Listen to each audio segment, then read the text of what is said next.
It was supposed to be the closest election of all time, but in the cold light of day, it was a thumping landslide, a massive popular mandate with control of the Senate, and probably the House too, and of course, the White House. The Democrats have won by anything close to these margins, a narrative with one of a jubilant nation embracing a glorious new era of hope and change. Instead, the dial's already been set to funereal, led by a somber and belated eulogy from the outgoing vice president. Only when it is dark enough can you see the stars. I know many people feel like we are entering a dark time, but for the benefit of us all, I hope that is not the case. But here's the thing, America, if it is, let us fill the sky with the light of a brilliant, brilliant billion of stars.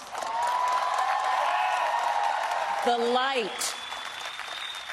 light of optimism, of faith, of truth, and service.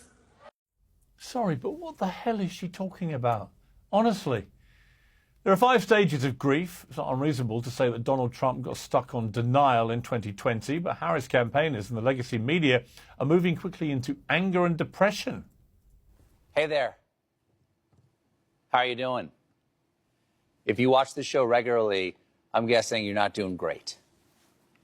I don't think Donald Trump's a good person. I'd even go so far as to say he's a bad person. Now, in my defense, I'm only basing that on everything I've ever been taught about what makes someone good or bad. Why are you leaving the country?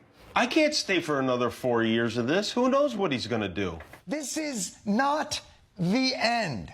And we have to regroup, and we have to continue to fight and continue to work day in and day out. Honestly, have you ever seen anything more pathetic in your life? It's honestly pathetic. The reality is that a majority of Americans are feeling great because Trump won a massive win, a landslide. More than 70 million people voted for him in the belief that he will put more money in their pockets and make the world and the American border a safer place. Whether he can deliver on those promises or not remains to be seen, and I will call it and him out as I see it throughout the presidency, as I always have done in the past. But people voted for Trump for positive reasons. They're not happy with the direction of the country. They believe Trump will make it better. These grieving late-night hosts and shocked cable news commentators might as well start their broadcast with a disclaimer that says, if you're a Republican, turn off now. They're also delaying the most important stage of grief, which is acceptance. That's when you take stock of what's happened and work out what you're going to do about it. The Democrats did a whole new strategy for winning back the disaffected working-class voters they took for granted and lost. And I've got news for our friends at the Bulwark podcast. That strategy will not include indulging this bizarre Anne Frank fantasy. And I agree with Bill. I think this is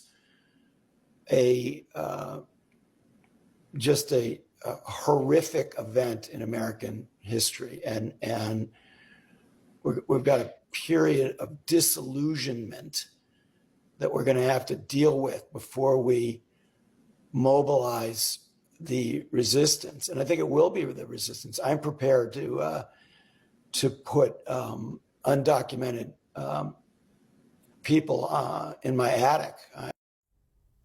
I can also say with some certainty that liberal journalists and Democrat politicians will not end up behind bars in the next 4 years, at least not for their politics. But unfortunately, that message hasn't reached the screeching AOC. Donald Trump has talked about turning the military on U.S. citizens that he deems his domestic political enemies.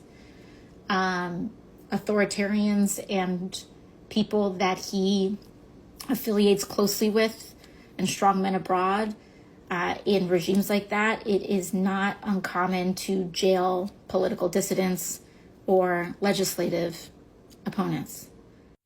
The last time I checked, it was the Democrats who turned the legislative arsenal onto their political opponents and tried to, in earnest, to jail Donald Trump himself. That was wrong then, and it's wrong now. So much so that, in my view, as unpopular as it may be, Trump should make one of his first moves to pardon Hunter Biden. America's deeply and bitterly divided. Trump's opponents clearly are verging on the hysterical. It's that kind of gesture that possibly could bring the country a little bit closer together.